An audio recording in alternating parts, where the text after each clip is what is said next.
I examined Marie Capet's read, and it was a socialist scribble of Charles Marx. Monsieur le Président, this is the evidence marked with number 6. It shows Madame Capet's socialist views, which could have intensified aversion towards my client. Thank you for your clarification, Monsieur Eaton. Please return to your testimony. I opened the cabinet in the bedside table.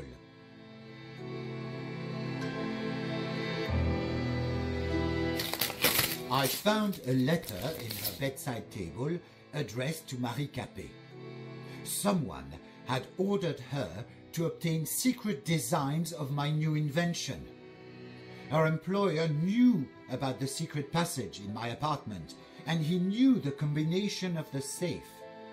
She was supposed to act on the day of the Prométhée Première funded by us, and which I attended. After gaining the designs, Madame Capet was supposed to meet her employer in the apartment on the top floor of the Caucasus Hotel. The letter was not signed.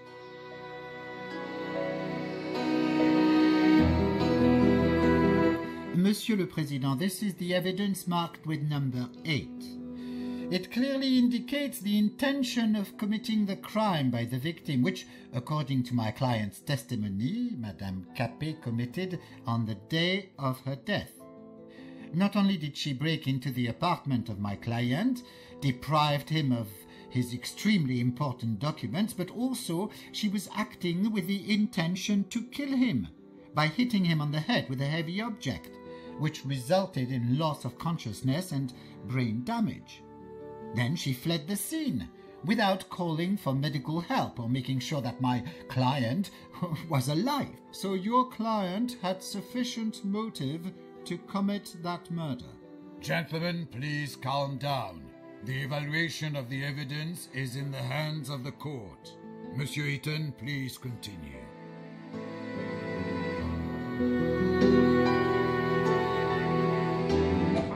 I opened the cabinet.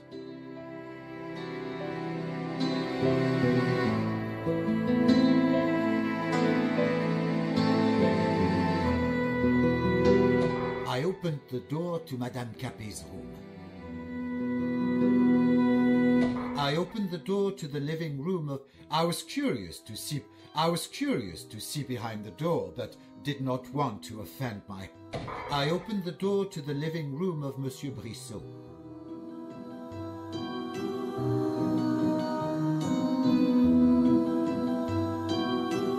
Then I opened the door and left the apartment.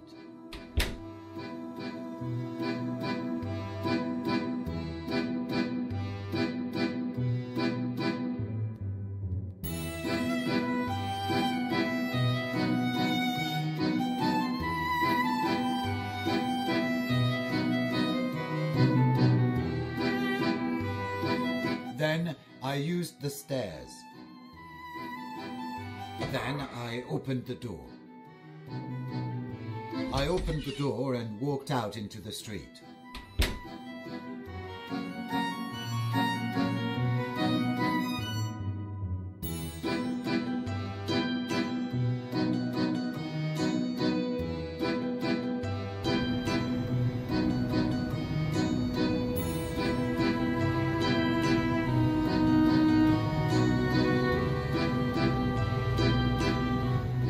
For a moment, I admired the charms of Montmartre.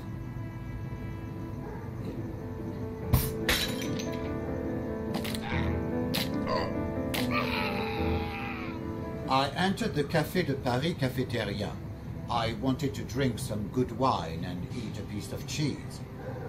A group of Parisian rabble tried to throw me out, screaming that there was no room for gypsy thieves. They beat me and threw me into the street. I was all covered in blood. Monsieur Ito, why did you walk into the same cafe where you had previously been attacked? I was hoping that this or similar rabble wouldn't be there anymore, and I would be able to drink wine peacefully. For a moment, For a moment I admired the charm. Then I opened the gate. I opened the door and walked into the Caucasus Hotel.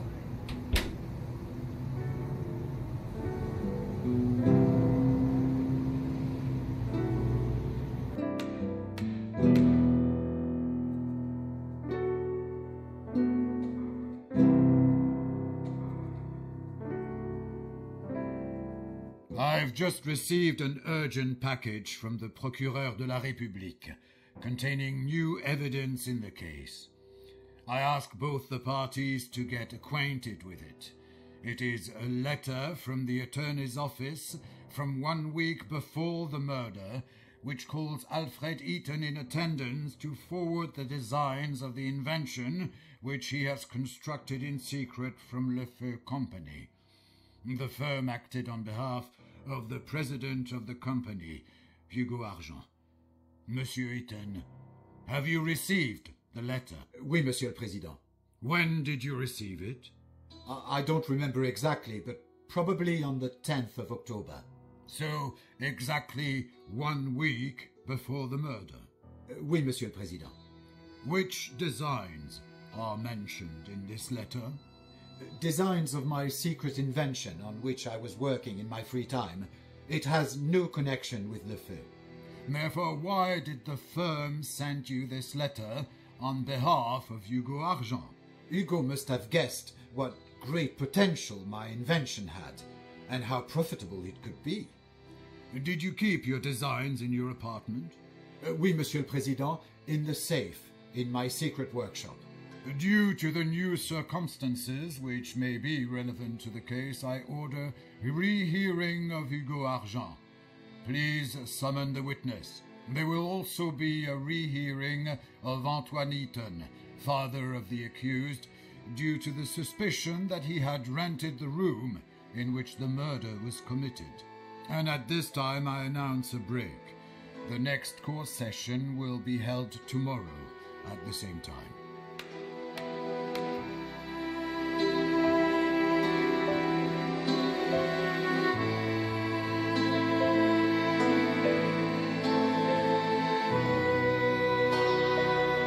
Cher fils, your father and I are quite sure that you did not do it.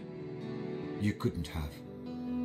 We love you, and we are waiting for you at home. Please leave this cursed Paris and return to your home parts, Mama et Papa. P.S. Papa asks you not to mention the hotel guest book.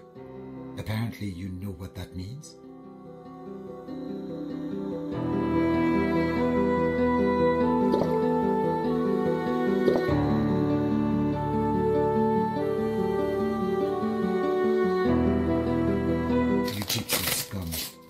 You can be sure that you will take responsibility for what you have done to our daughter. You will be beheaded, and even neither your millions nor your connections will be able to help you. Is the stolen money not enough? Is your wrongdoing to all these poor people not enough? You had to tear everything away from us, including our only daughter. Death to the rich. Vive la nouvelle révolution. Mon cher ami, I am in a deep regret that you had to stand before the court accused of such a terrible deed.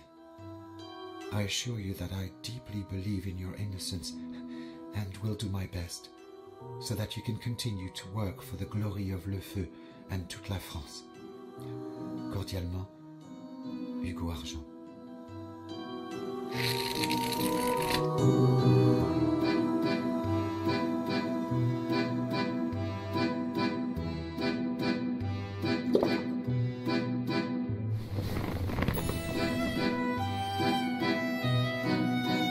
Monsieur Eaton, please hurry. The court is already in waiting.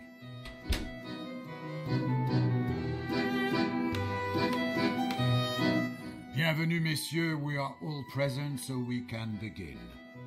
To begin with, I inform you that Hugo Argent submitted further clarifications on the letter from the attorney's office discussed yesterday. His testimony has been attached to the evidence. Antoine Eaton, too, has submitted clarification on the issue of the rented room in the Caucasus Hotel. It was attached to the evidence. Monsieur Eaton. Monsieur Eaton.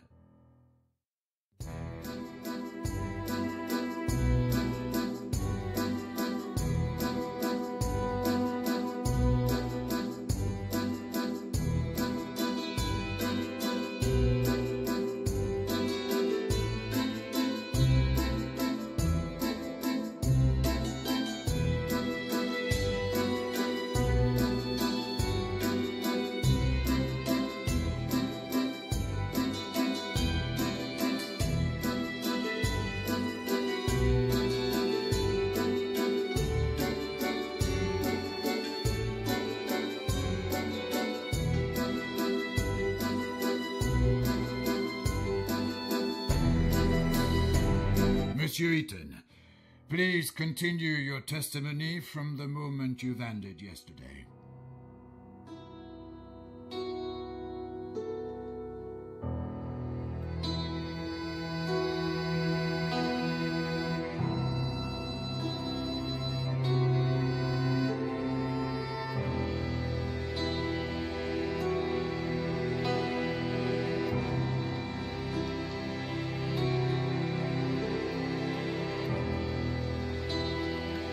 Next, I threw a few francs to the fountain in the hotel.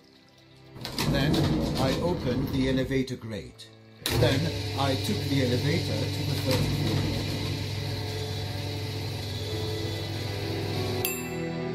Then, I opened the elevator grate. I took the elevator to the second floor.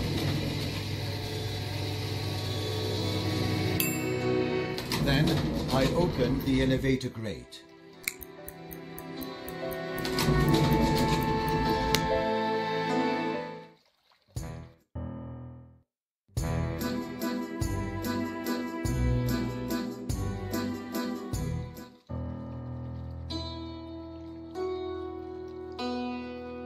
Then I opened the door.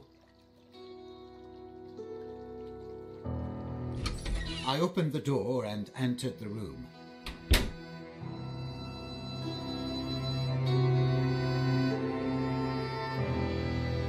As I walked in, Madame Capet was standing by the desk, counting money from the suitcase. She didn't notice me.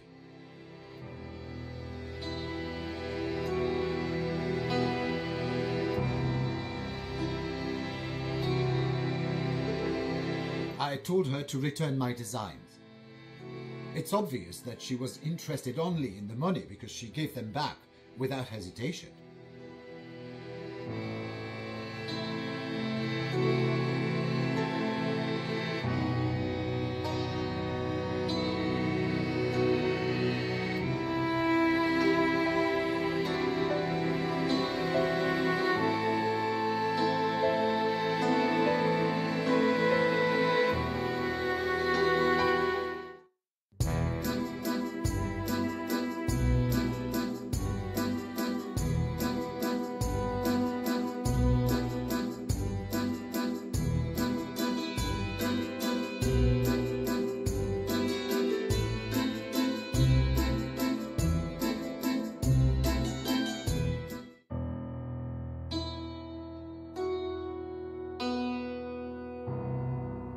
I went out into the corridor.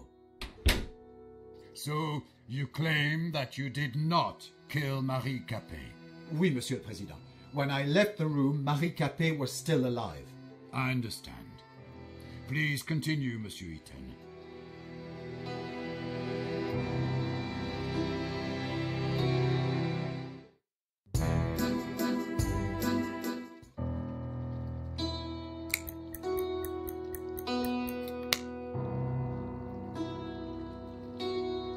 I opened the inner door. Then I opened the elevator grate. I took the elevator to the ground floor.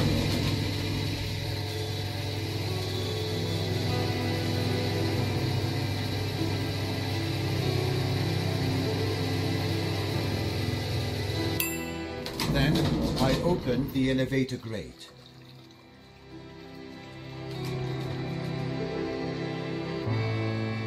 I tried to open the door to the restaurant. Later, I opened the door and walked out into the street.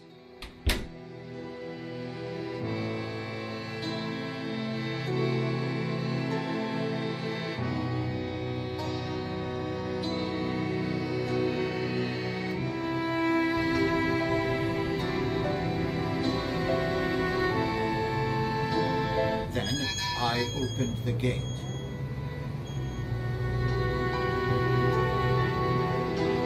For a moment, I admired the charming streets of Montmartre.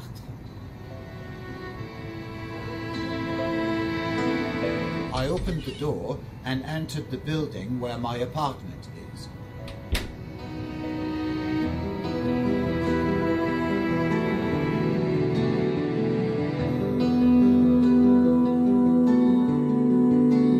There was a letter for me from the Ministère de la Justice.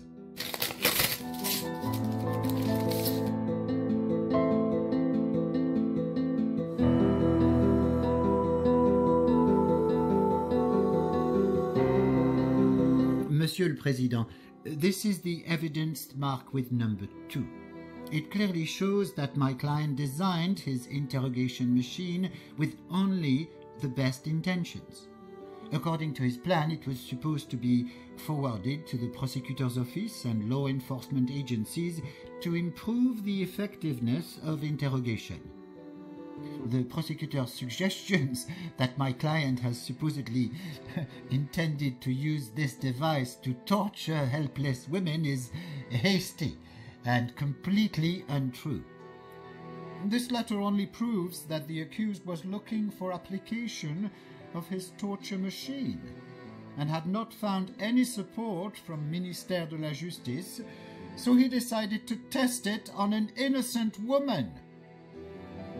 The court supports the view that the mere fact of an offer to the Ministère de la Justice does not constitute sufficient evidence that the allegedly accused acted in good faith when creating such a device. Monsieur Eaton, please go back to your testimony. Then I opened the door. I decided to use the stairs instead of the elevator. Then I used the stairs. I opened the door and entered my apartment.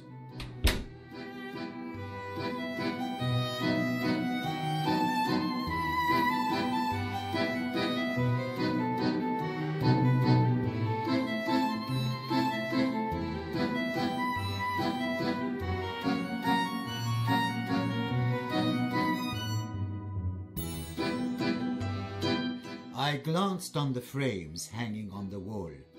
Their simplicity calmed me down and allowed me to focus.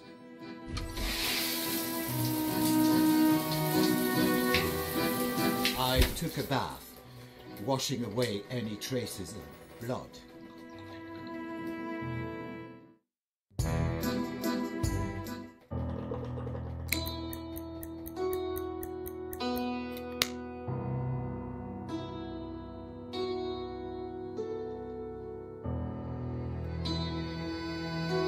Then I used the stairs.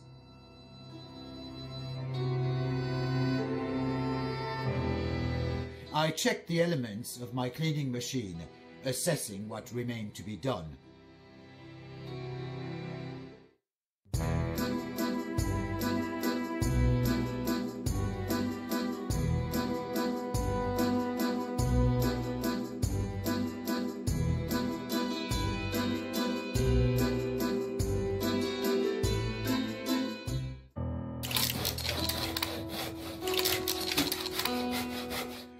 I worked on my new invention for about half an hour.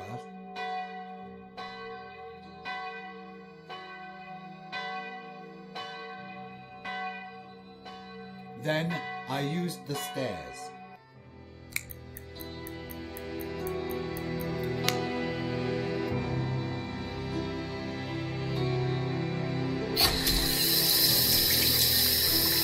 I cut myself while shaving.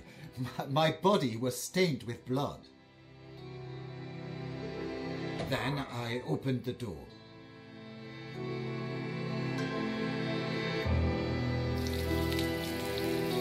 Later, I took to cooking dinner for the next day.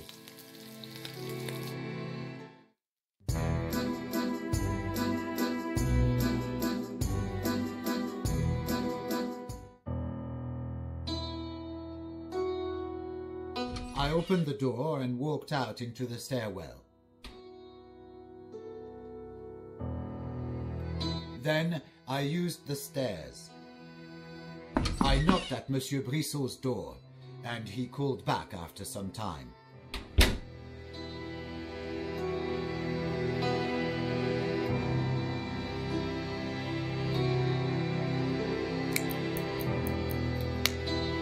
I opened the door to the living room of Monsieur Brissot.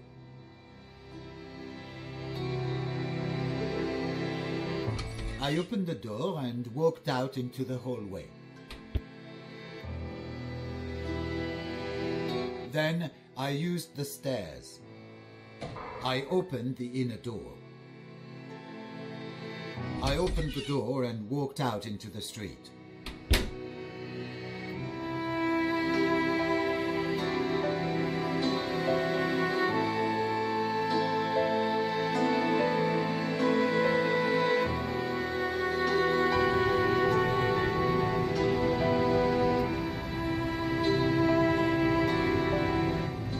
For a moment I admired, then I opened the gate.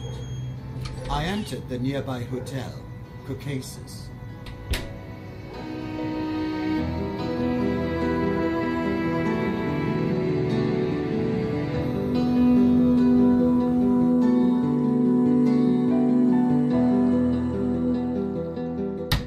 Next, I opened the door to the phone room.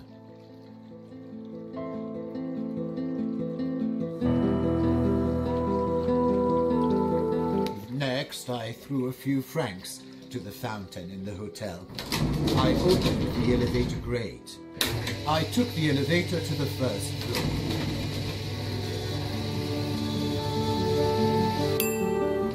I opened the elevator grate. I took the elevator to the second floor. Then I opened the elevator grate. Then I opened the door. I opened the door and entered the room.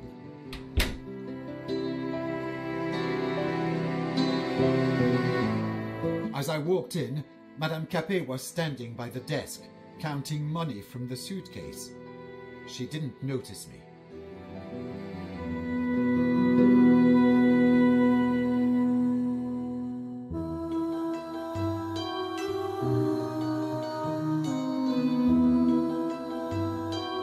I drank some decent champagne.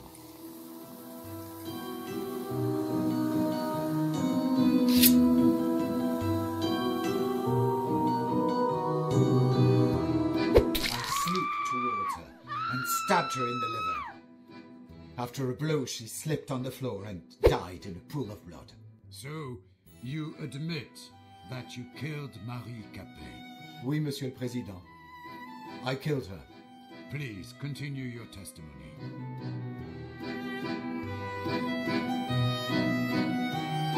I thought that I didn't need that money anymore, so I took it.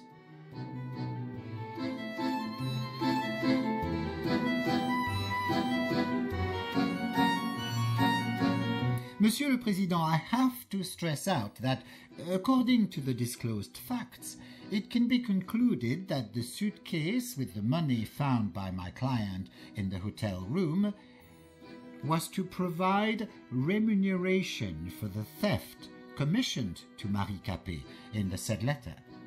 The money was marked and constitutes the evidence number 9. Monsieur Eaton, please continue.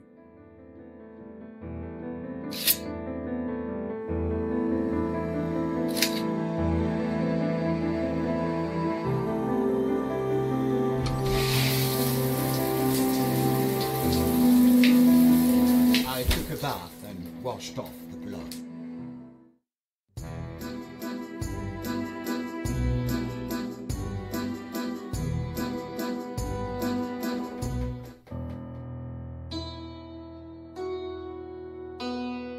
I went out into the corridor.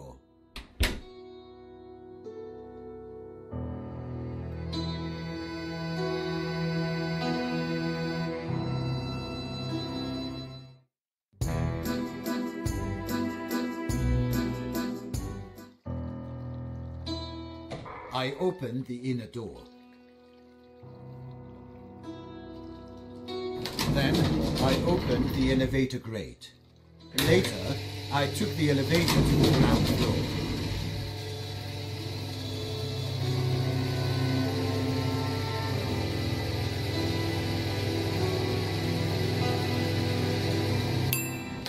I opened the elevator grate.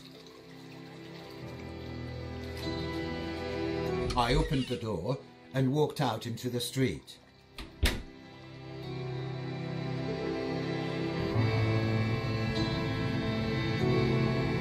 Then I opened the gate.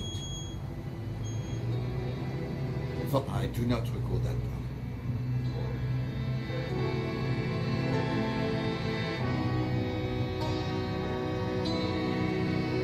I do not recall that part.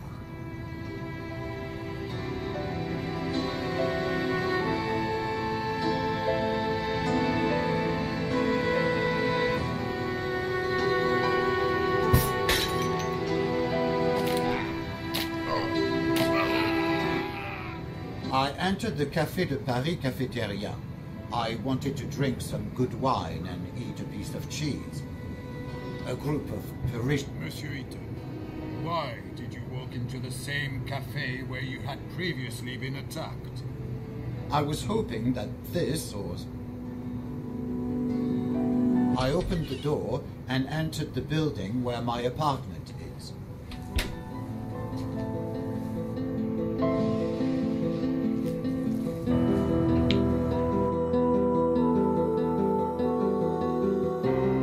In the hallway, I passed the neighbor who was coming out of the building. He could have noticed the blood on my clothes, but it belonged to me, not to the victim. It was the result of the bar fight. I opened the inner door. I decided to use the stairs instead of the elevator. I decided to use the stairs instead of the... I knocked, but no one answered. I opened the door and entered my apartment.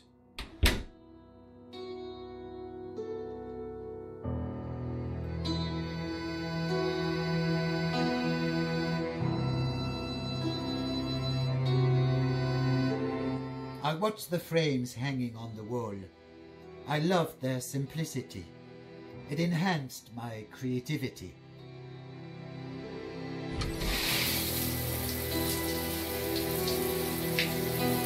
I took a bath and washed off the blood.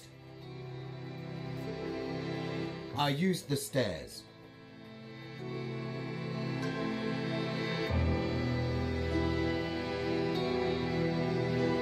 Then I opened the door.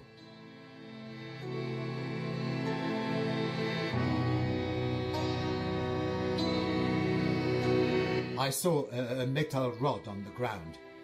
There was blood on it. My blood. I opened the safe. Then I put my designs of my secret invention on which I was working in my free time.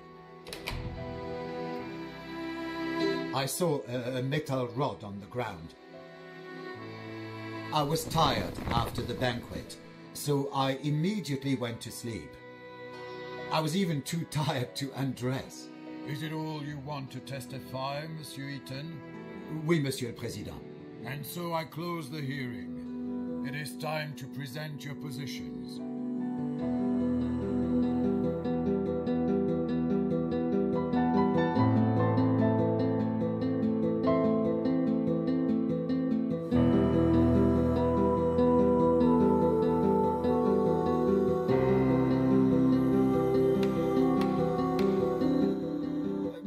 Président, the accused tried to trick himself off the responsibility. He used cunning rhetoric, trying to hide more and more of his new lies. However, in view of the evidence presented by the prosecutor, I have no doubt that Alfred Eaton, defendant who appeared today before the court, murdered Marie Capet in cold blood.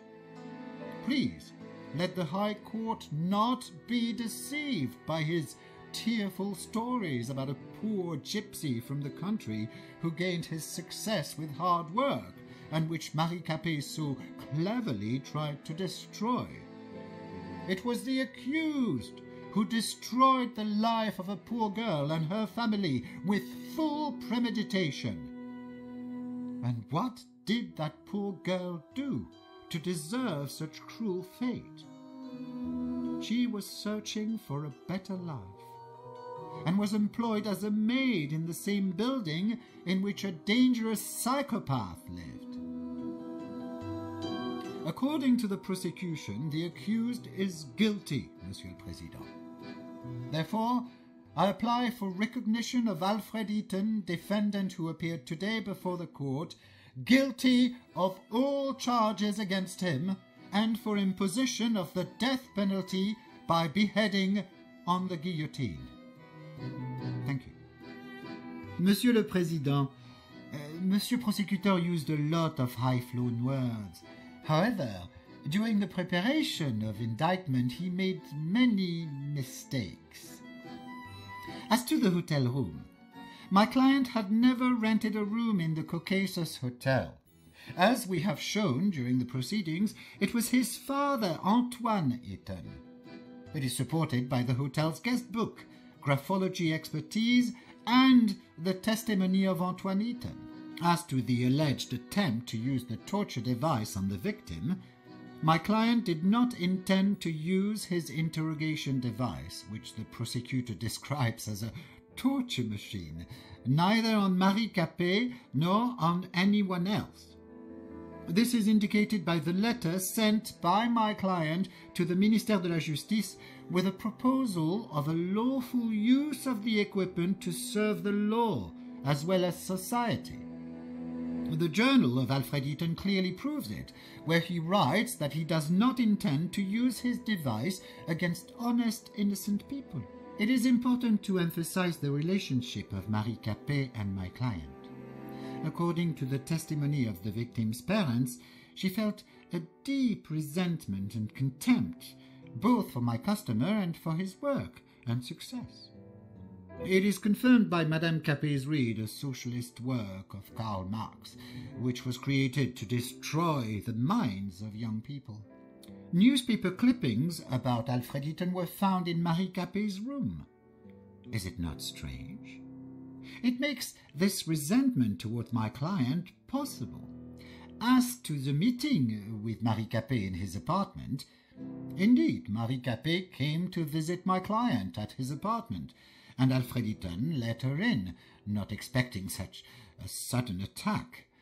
Hence the victim's fingerprints in the apartment of my client, and traces of Monsieur Eaton's blood, which were mentioned by the prosecutor. Marie Capet came to the apartment of my client with the intention of theft.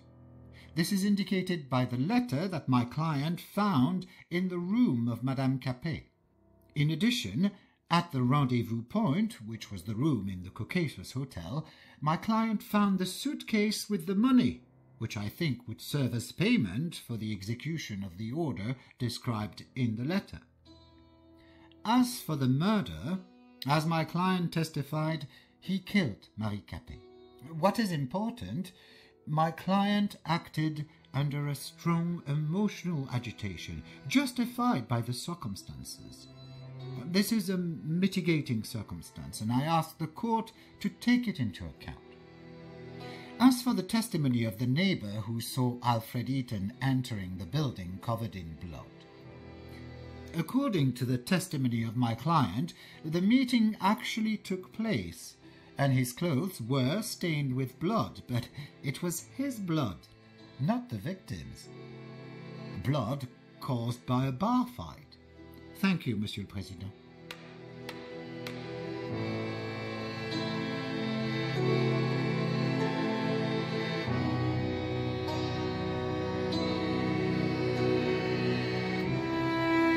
Cher fils, your father and I are quite sure that you did not.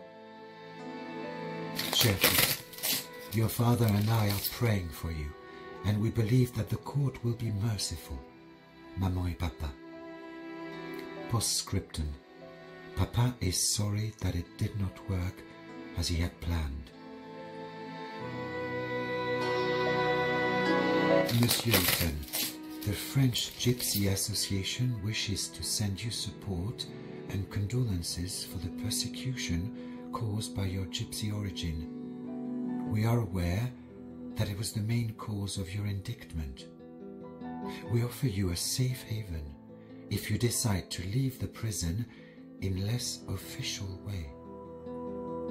One of our persecuted members, who had also been imprisoned in the Prison de la Santé, mentions the decayed walls in most of the cells. Maybe you could use this information. Signed, X.